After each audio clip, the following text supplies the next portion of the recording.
Hello good morning to everyone. देखिए आज जो है क्लास स्टार्ट होने वाला है TDS tax deducted at source और ये काफ़ी मोस्ट इम्पोर्टेंट टॉपिक है। और आज हम लोग देखते हैं टीडीएस पे, चूँकि बहुत सारे स्टूडेंट को टीडीएस में बहुत सारे दिक्कतें होती है, ये थोड़ा टेक्निकल है भी, लेकिन आज हम लोग एकदम इजी वे से समझेंगे कि टीडीएस को किस तरह सॉल्व करेंगे, क्वेश्चन को किस तरह थ्योरेटिकल क्वेश्चन को हम लोग उसको एक्सप्लेन करेंगे।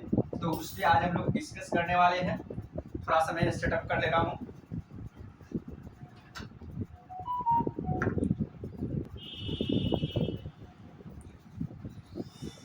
तो आइए हम लोग चलते हैं, टीडीएस को स्टार्ट करते हैं एकदम इजी वे से। क्वेश्चन कैसे सॉल्व करेंगे, पहले टीडीएस का मतलब क्या होता। तो देखिए टीडीएस को जो बोला गया, इसको बोला गया टैक्स डिडक्टेड एट सोर्स। क्या समझे? टीडीएस का फुल नेम जो है टैक्स डिडक्टेड एट सोर्स, मतलब ये कि उद्गम स्थानों पे कर की कटौती। इसके बारे में थोड़ा जानते हैं टीडीएस है क्या। तो देखिए टीडीएस के बारे में बोला गया है, जब कोई कंपनी या पर्सन आयोग को भुगतान करती है, आयोग को भुगतान करने से पहले एक निर्धारित दरों से उस अमाउंट पे कर की कटौती कर लेती है और जो शेष राशि बचती है उसको आयोग की प्राप्तकर्ता को भुगतान कर देती है। और जो काटा गया आयकर होती है, इस आयकर को सरकार के खातों में जमा कर देती है। उसे ही क्या बोला जाता है? टीडीएस अर्थात टैक्स डिडक्टेड एट सोर्स, मतलब उद्गम स्थानों पे कर की कटौती। उसके बाद इसमें दो पक्ष होते हैं, एक होती है डिडक्टर और अनदर होती है डिडक्टिव। डिडक्टर का मतलब वैसा व्यक्ति होती है जो टीडीएस को काटती है, और डिडक्टिव का मतलब होता है जिसके अगेंस्ट में टीडीएस काटी जाती है। क्या समझे? इसमें दो पक्ष होंगे। टीडीएस क्या है आपने उस चीज को समझा। दूसरा चीज क्या होगा, इसमें दो पक्ष होगा, एक होगा डिडक्टर, ठीक है, और दूसरा पक्ष होगी डिडक्टिव। डिडक्टिव क्या समझे? पहला फर्स्ट पार्टी जो होगा डिडक्टर होगा, दूसरा होगा डिडक्टिव। डिडक्टर बोला जाएगा जो परसेंट टैक्स को काटेगी उसको डिडक्टर बोला जाता है, और डिडक्टिव जो होती है जिसके अगेंस्ट में टैक्स को काटी जाती है, ठीक ना। जैसे मान कर चलिए डिडक्टर, जैसे मान कर चलिए कोई एक्स लिमिटेड है, एकदम प्रैक्टिकली एकदम स्टार्ट से हम लोग समझेंगे ताकि किसी प्रकार का दिक्कत नहीं होगी, क्योंकि बहुत सारे स्टूडेंट ऐसे हो उनको थियोरेटिकल पोर्शन को एक्सप्लेन करने में काफ़ी परेशानियां होती है। तो मैं समझता हूँ और मेरा जो कोशिश है ये है कि आप लोग थ्योरी को अच्छे से डील कर सकते हैं एग्जाम में। क्योंकि मैं जो देखता हूँ अभी का जो सिनारियो है, बहुत सारे बच्चे हैं अत्र तत्र एग्जामिनेशन में लिख करके आते हैं, तो बहुत सारे परेशानी होती है, और एकदम अच्छे से समझ के जाएंगे तो हम लोग अच्छे से लिख पाएंगे। तो क्या समझे? डिडक्टर जो पर्सन टैक्स को काटेगी, टीडीएस काटेगी, उसको बोला जाएगा डिडक्टर, और जिसके अगेंस्ट में टैक्स को काटी जाएगी उसको बोला जाएगा डिडक्टिव। जैसे एग्जांपल के तौर पे कोई एक्स लिमिटेड कोई कंपनी है, ठीक ना, और इसका एम्प्लॉय कोई राम है, इसमें जॉब कर रहा। राम क्या है? कोई एम्प्लॉय है, ठीक है, एम्प्लॉय है। इसका मतलब ये हुआ कि राम जो है इसमें अपना काम करेगा, किसमें? एक्स लिमिटेड में। और एक्स लिमिटेड क्या करेगी? इसके अगेंस्ट में इसका सर्विस के बदले में कुछ रेम्युनरेशन प्रोवाइड करेगी, यानी कि एक तरह से इसको सैलरी देगी। किसको? राम को देगी सैलरी। एकदम आराम से समझनी है। सैलरी भुगतान जब करेगी, तो जब देखिए डेफिनेशन में क्या आया, जब कोई व्यक्ति या कंपनी अपनी आयों की भुगतान करेगी, ठीक ना, तो आयों को भुगतान करने से पहले उस पे कुछ एक निर्धारित दरों से कर को कटौती करके शेष राशि को आय की प्राप्तकर्ता को भुगतान कर देगी। तो देखिए क्या है, एक्स कोई कंपनी है, आयोग का वो क्या करता है? भुगतान। तो इसके लिए आय नहीं है, आय इसके लिए राम के लिए, चूंकि राम के लिए है इसलिए कहा गया आयोग का भुगतान है, तो आय तो प्राप्ति की जाती है, तो यानी कि राम के लिए आय है इसलिए कहता आयोग को जब भुगतान किसको? राम को की जाएगी। तो राम को सैलरी देने से पहले एक्स लिमिटेड का ये रिस्पॉन्सिबिलिटी हो जाती है, ये उसका ड्यूटीज है, चूंकि सेंट्रल गवर्नमेंट का ये गाइडलाइंस है कि आपको भुगतान करने से पहले टीडीएस काट लेगी। तो क्या करेगा, सैलरी में से टीडीएस काट लेगी, ठीक है, मतलब कुछ टैक्स के रूप में। और जो शेष होगा रिमेनिंग बैलेंस राम को जाकर के पे कर देगी। और जो टीडीएस काटा गया है वो क्या करेगी, डिपॉजिट कर देगी। डिपॉजिट, डिपॉजिट किस में करेगा, गवर्नमेंट का अकाउंट में, ठीक है। गवर्नमेंट अकाउंट में कौन जमा कर देगा, एक्स लिमिटेड जमा कर देगा। सपोज दैट जो कि सैलरी पे जो टीडीएस काटा जाएगा वो एक स्लैब रेट चलती है, उस स्लैब रेट से यदि क्रॉस करती है तो उस पर टीडीएस काटा जाएगा, अदरवाइज नहीं काटा जाएगा। तो मैं एक ऐसे ही एग्जांपल ले रहा हूँ, फिर मैं कैलकुलेशन बताऊंगा जो चीज जो होना चाहिए। सपोज दैट मान कर चलिए राम का इनकम जो है टोटल सैलरी हो गया 3 लाख, ठीक है। 3 लाख में से क्या होगा, 2.5 लाख तक तो माफ है, इस पर टैक्स लायबिलिटी जब निकाला जाएगा तो 50,000 रुपया पर टैक्स लगेगा एट द रेट ऑफ कितना लगेगा, 5% से, ठीक ना। तो 12,500 रुपया होगा, इस पे टैक्स बनेगा। उस पे ऐड होगा health education cess, health and higher education cess होगा एट द रेट ऑफ 4% से, तो 12.5 50 500 रुपया की, यानी कि 13,000 रुपया उसको क्या होगा, टैक्स के रूप में काटा जाएगा, टीडीएस के रूप में, ठीक ना।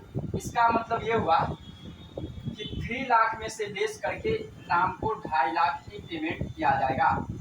बातें समझ में आ रही है? आई होप कि आप लोग यहाँ तक मेरे बातों को समझ पा रहे होंगे। अब बात रहा, अब तो आप लोग समझ पा रहे होंगे। अब देखिए क्या होगा, ये टीडीएस हुआ एक प्रकार के कह सकते हैं ये एडवांस के रूप में टैक्सेशन हुआ। क्यों? क्योंकि राम तो अभी रिटर्न फाइल भरा नहीं है, लेकिन एक्स लिमिटेड ने सैलरी में से इसका टीडीएस काट दिया, मतलब टैक्स के रूप में काट दिया। अब जब राम रिटर्न फाइल भरेगा तो उसको टीडीएस का रिफंड मिलेगा, ठीक है। क्यों? क्योंकि राम के पास हो सकता है अनदर सोर्स का भी इनकम होगा, जैसे सैलरी का इनकम कंप्यूटेशन क्या 3 लाख हुआ, हो सकता है अदर सोर्स का जैसे इंटरेस्ट के रूप में कुछ अर्निंग होता होगा, कुछ डिविडेंड के रूप में हो सकती है, यदि हाउस प्रॉपर्टी का भी इनकम हो सकती है। उस सारा इनकम को जब वो कैलकुलेट करके ऐड करेगा तो वो निकलेगा ग्रॉस टोटल इनकम। उसमें से अंडर सेक्शन 80 से लेकर के 80 तक वो कट ऑफ करेगा, मतलब लेस कर लेगा, और लेस करने के बाद जो आएगा टोटल इनकम, और उस पर वो टैक्स लायबिलिटीज का कंप्यूटेशन करेगा। तो मान कर चलिए उसको टैक्स लायबिलिटीज का हो गया सपोज दैट 50,000 रुपया, तो क्या होगा, 50,000 में से उन्होंने 12,500 रुपया तो भुगतान कर दिया, तो 12,500 रुपया को लेस कर देगा और उस पर टीडीएस उसको, उसके बाद जो बचा हुआ रिमेनिंग होगा तो वो अपना टैक्स गवर्नमेंट को पे करेगा। आई होप कि आप लोग मेरी बातों को यहाँ तक समझ गए होंगे। अब चलते हैं, डिस्कस करेंगे, जो कि एग्जाम में आपको ये भी दर्शाना पड़ेगा कि टीडीएस किस किस अमाउंट पे काटी जाती है, किस किस आइटम पे लगती है। तो देखेंगे यहाँ आप लोग समझ गए टीडीएस है क्या, ठीक ना। टीडीएस किस किस आइटम पे लगती है, ठीक है। तो हम लोग अब इस पे डिस्कस करते हैं कि टीडीएस किस किस आइटम पे काटी जाती है, चार्ज की जाती है। तो देखिए सबसे पहले तो सैलरी हो गया, क्योंकि मैंने सैलरी का एग्जांपल दिया तो वहाँ एग्जाम में आपको शो करना पड़ेगा। सैलरी होगा उस पर टीडीएस काटी जाएगी, ठीक है। कोई डिविडेंड इनकम होगा, डिविडेंड इनकम यदि किसी पर्सन को होगा उस पर टीडीएस चार्ज की जाएगी, ठीक ना। उसके बाद इंटरेस्ट पे, ठीक है, इंटरेस्ट ऑन सिक्योरिटी पे टीडीएस लगेगा। इंटरेस्ट अदर देन सिक्योरिटी पे लगेगा, ठीक ना। क्या समझे, सैलरी पे लगेगा, डिविडेंड इनकम पे लगेगा, interest on security, interest other than security. उसके बाद कमीशन पे काटा जाएगा, ठीक है। उसके बाद कोई प्रोफेशनल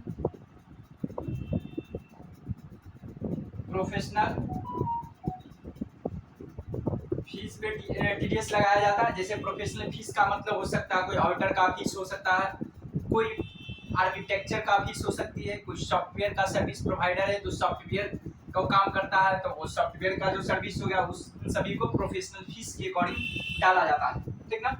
उसके बाद ब्रोकरेज हो गया,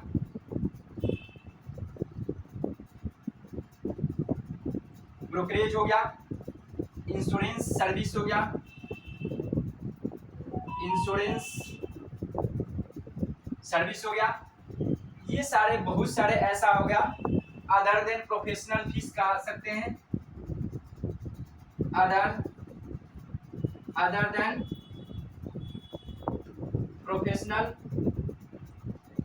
प्रोफेशनल फीस हो गया। उसके बाद आपको काटा जाएगा टीडीएस ऑन रेंट पे काटी जाएगी टीडीएस, ठीक है, टीडीएस ऑन कॉन्ट्रैक्टर बोलो तो कॉन्ट्रैक्टर का जो सर्विस प्रोवाइड करता है उस पे टीडीएस काटा जाता है। उसके बाद टीडीएस ऑन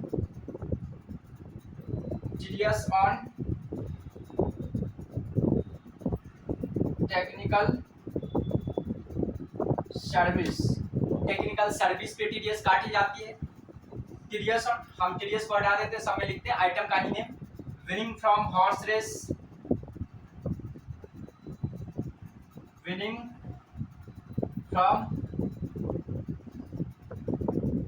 रेस हो गया। उसके बाद कह सकते हैं विनिंग फ्रॉम क्रॉसवर्ड पजल होगा, उस पे टीडीएस काटा जाएगा। विनिंग फ्रॉम क्रॉसवर्ड पजल पे होगा, उस पे टीडीएस काटा जाएगा। कोई गैम्बलिंग पे काटा जाएगा, बहुत सारे आइटम में गैम्बलिंग पे टीडीएस काटी जाती है। इन सारे आइटम पे रॉयल्टी पे लगती है टीडीएस, रॉयल्टी पे टीडीएस काटी जाती है। इन सारे आइटम पे टीडीएस को काटी जाती है। मतलब ये कि इन सारे आइटम को जहां पे ये अराइज होगी तो वो पर्सन क्या करेगी, या वो कंपनी या वो इंस्टीट्यूशन या ऑर्गेनाइजेशन पहले कुछ सर्टेन रेट से टैक्स को डिडक्ट कर लेगी और जो नेट अमाउंट होती है उसको पे की जाती है। आई होप कि आप लोग यहाँ तक मेरी बातों को समझ गए होंगे कि टीडीएस क्या है, ठीक ना। उसके बाद यहाँ देखें डिडक्टर और डिडक्टिव की जहाँ तक बात होती है तो डिडक्टर क्या करती है, एक इसके अगेंस्ट में एक टीडीएस सर्टिफिकेट इशू करती है, जो मैंने लास्ट क्लास में डिस्कस भी करवाया था। स्पेशल मेरा एक क्लास देखेंगे तो उस पर टीडीएस सर्टिफिकेट क्या है, वहाँ पे मैंने अच्छे ढंग से एक्सप्लेन किया ईच एंड एवरी सर्टिफिकेट। लेकिन मैं यहाँ पे भी शॉर्टकट में कुछ बता देने की कोशिश कर रहा हूँ और मेरे डिस्क्रिप्शन बॉक्स में भी उस वीडियो का लिंक होगा। तो देखिए डिडक्टर क्या करती है, टीडीएस सर्टिफिकेट इशू करती है, टीडीएस सर्टिफिकेट, ठीक है। इस सर्टिफिकेट में दो फॉर्म होता है, ठीक है, एक होती है फॉर्म 16 और दूसरी होती है फॉर्म 16A होती है, ठीक ना। 16 फॉर्म जो 16 होती है ये क्वार्टरली इशू की जाती है और फॉर्म नंबर 16A जो होती है एनुअली इशू की जाती है। तो किसके लिए, तो देखेंगे फॉर्म जो 16 जो है ये अदर देन सैलरी वाले को इशू की जाती है और फॉर्म नंबर 16A जो होती है, नहीं सॉरी, फॉर्म 16 जो होता है, ठीक ना, सैलरी वाले पर्सन पे फॉर्म नंबर 16 इशू होती है और अदर देन सैलरी वाले उनके लिए फॉर्म 16A होती है। बातें समझ में आ रही है। जैसे मान कर चलिए मैंने यहाँ पर एग्जांपल दिया था राम का, तो एक्स लिमिटेड यानी कि जो डिडक्टर है डिडक्टिव, मतलब डिडक्टिव जो राम है उसको यदि सर्टिफिकेट इशू करेगी एक्स लिमिटेड राम को, तो वो कौन सा फॉर्म इशू करेगी, तो फॉर्म नंबर 16 को इशू करेगी, ठीक है। इसमें 16A भी है 16B है, चूंकि ये नॉर्मल केस में 16A माना गया है और कुछ ऐसा केसेज है जो स्पेशल कैटेगरीज का केस होती है, जैसे मान कर चलिए सेल ऑफ प्रॉपर्टीज होगा तो फॉर्म नंबर 16B को इशू की जाएगी। उसके बाद यदि मान कर चलिए आपको कॉन्ट्रैक्टर का सर्विस होगा तो फॉर्म नंबर 16B को इशू की जाती है, ठीक ना। ये सब जो है आपको केसेज है, दो तीन ऐसा आइटम है, मतलब फॉर्म 16A, B और C और D तक होती है, ठीक है। तो आई होप कि आप लोग मेरे बातों को समझ पा रहे होंगे कि टीडीएस क्या है, ठीक ना। टीडीएस में कितने पक्ष होते हैं, कितने पार्टीज होती है, ठीक है। डिडक्टर किसको बोलेंगे, डिडक्टिव किसको बोलेंगे, टीडीएस किस आइटम पे काटी जाती है, यहाँ तक आप लोग को पता चल गया होगा कि आखिर है क्या। तो आई होप कि आप लोग यहाँ तक समझ गए होंगे। अब मैं आगे की बातें मैं बताने वाला हूँ।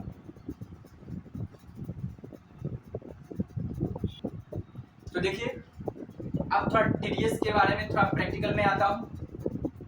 तो सैलरी पे देखिए टीडीएस कैसे काटा जाता है, अब हम लोग उस पर डिस्कस करेंगे। तो देखिए सैलरी के लिए सबसे पहले हम लोग कंप्यूट करेंगे टोटल इनकम, ठीक ना। यहाँ पे मैं एक फॉर्मेट बनाऊंगा कुछ इस तरह से।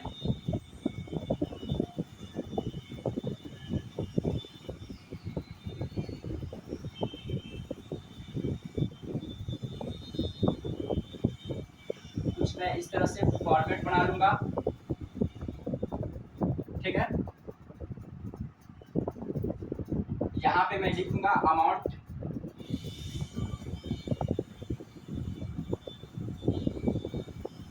यहाँ पे मैं कंप्यूट करूंगा computation of income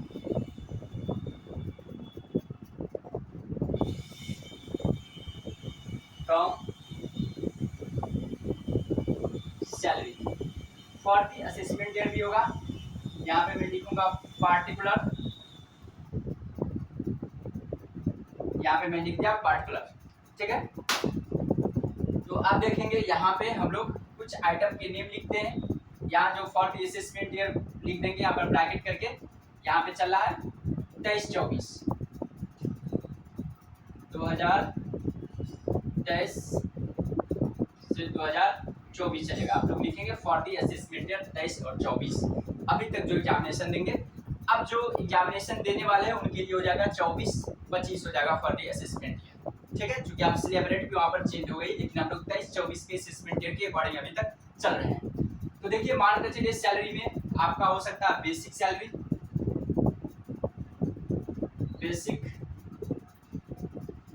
basic salary suppose that आपका है यहाँ पे 2 लाख दिया हुआ है,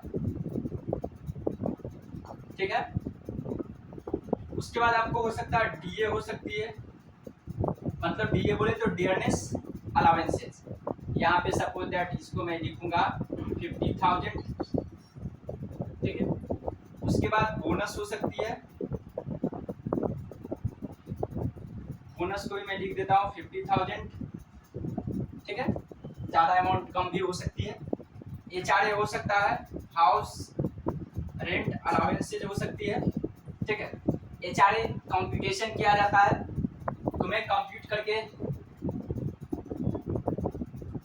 यहाँ पर लिख देता हूँ। मान के चलिए कंप्यूट करके आ गया ये 20,000 आया, ठीक है। या एचआरए हटा दीजिए, रेंट फ्री अकोमोडेशन, ताकि आप लोगों को पता भी चल जाएगा। रेंट फ्री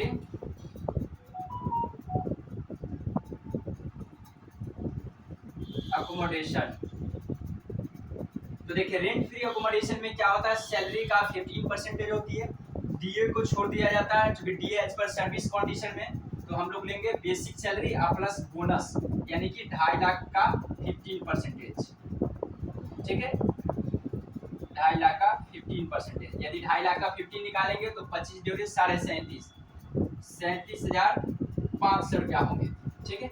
ये हो गया। आई होप कि आप लोग यहाँ तक समझ पा रहे होंगे। उसके बाद मान कर चलिए और हो सकता है चिल्ड्रेन एजुकेशन अलाउंसेज हो सकती है, ठीक है। सिटी कंपनसेटरी अलाउंसेज हो सकती है, बहुत सारे ऐसे आइटम होगा। तो जितना आइटम रहेगा उन सारा इंटरटेनमेंट अलाउंस भी हो सकती है, ठीक ना। उन सभी को मैं ऐड कर दूंगा, ठीक है। तो कितना आ जाएगा 2.5-3 लाख, 3,37,500 हुआ। इसको मैं बोलूंगा ग्रॉस सैलरी, ठीक है। ग्रॉस सैलरी में से मैं लेस कर दूंगा स्टैंडर्ड डिडक्शन,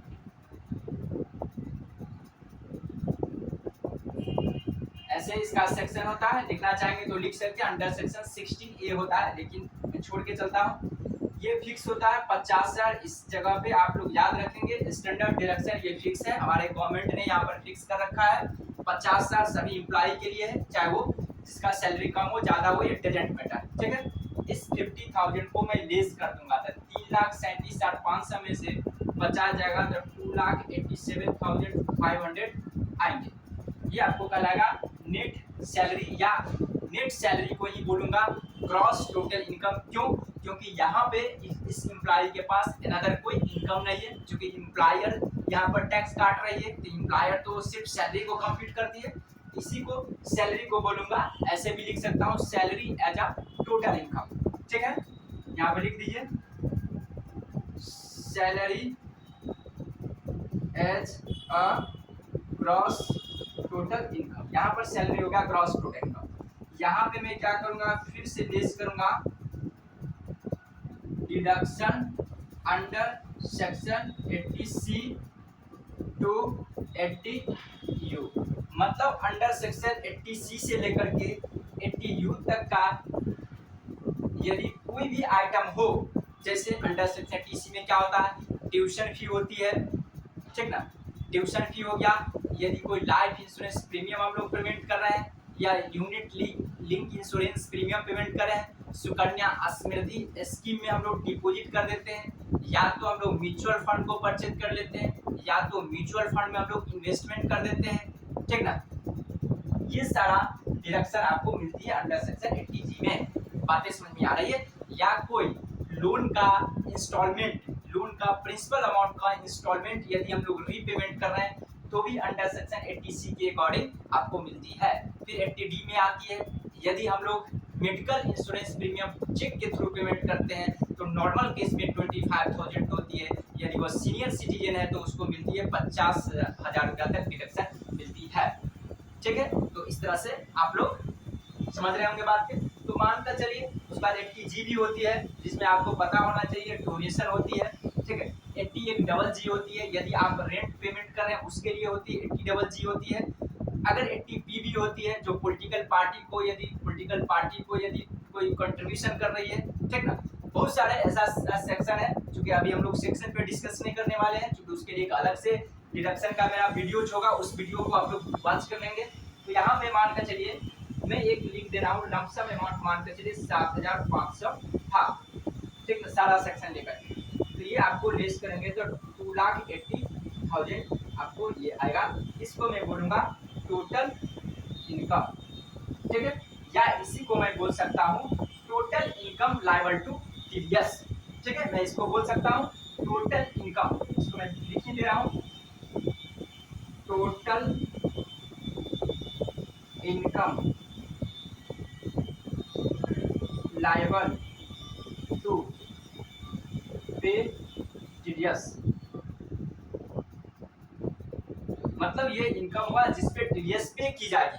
अब हम लोग क्या करेंगे, टैक्स लायबिलिटी, मतलब कि टीडीएस को डिटर्मिनेशन करेंगे, जिस तरह से आप टैक्स लायबिलिटी को कैलकुलेशन करते हो। तो आते हैं यहाँ पे हम लोग आप लिखेंगे कंप्यूटेशन ऑफ टीडीएस,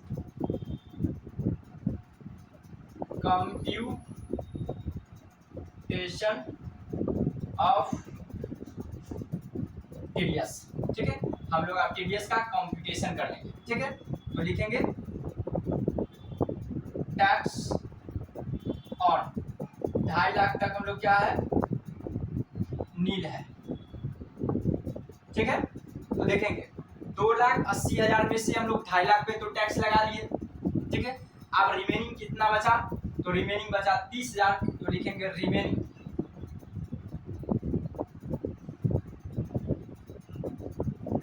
हम लोग को बचा 30,000, तो इस पे लगेगा 5% से, तो ये आपको हो जाएगा 5 क्या है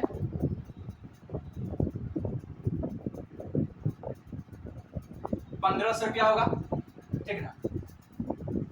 यहाँ पे आपको हो जाएंगे 1,500। यदि सरचार्ज होता तो मैं उसको ऐड करता, लेकिन नहीं, चूंकि 1 करोड़ के इनकम तक होती है सरचार्ज, तो ऐड सरचार्ज आपको होंगे नील होगा, ठीक है। तो यहाँ पे होगा 1,500 रुपया होगा। उसके बाद मैं ऐड करूंगा add health and higher education cess at the rate of 4%, ठीक है। तो 15 चौका 60, यहाँ पे हो जाएंगे 60 रुपया, तो 1,560 आपको हो जाएगा टीडीएस लायबल टू पे, यहाँ पे मैं लिखूंगा टीडीएस, ठीक है। उसके बाद नीचे लिखूंगा monthly, monthly TDS is equal to होगा, मैं 1560 को 12 से मैं डिवाइड कर दूंगा तो कितना होगा 125 और 12 पंचे 60, यानी कि 130 रुपया हो जाएगा। ठीक है, इतना हो जाएगा, आपको आंसर हो जाएगा ये मंथली। तो आई होप कि आप लोग इस क्लास को अच्छे से समझ पा रहे होंगे। फिर मैं नेक्स्ट टाइम में मैं नेक्स्ट वीडियो लेके आऊँगा, और मैं आप लोग से फिर एक बार रिक्वेस्ट कर रहा हूँ कि जो भी इस चैनल से न्यू कैंडिडेट है, जो न्यू मेंबर है, प्लीज़ आप लोग इस चैनल को सब्सक्राइब कर लेंगे, ताकि आने वाले समय आप लोग को काफ़ी एडवांटेज होगा। क्योंकि मैं कॉमर्स से रिलेटेड जितने भी क्लासेज होता हूँ सभी क्लासेज को वीडियो अपलोड करते रहता हूँ, चाहे वो क्लास 11 से लेकर के पीजी तक का हो। उसके बाद जो यूजीसी नेट है उसका भी मैं क्लास अपलोड करता हूँ, और यूजीसी से रिलेटेड, पीएचडी से रिलेटेड और असिस्टेंट प्रोफेसर से रिलेटेड जो भी अपडेटेड न्यूज होता है मैं उस न्यूज को भी अपलोड करता हूँ। चूँकि है ये मेरा एजुकेशनल चैनल, बट तो इसलिए मैं एजुकेशन से रिलेटेड चाहे वो कोई इंफॉर्मेशन हो, current information, updated new information को मैं भी अपलोड करता हूँ, साथ साथ क्लास जो मैं कंडक्ट करवाता हूँ वो तो मैं अपलोड करता ही हूँ।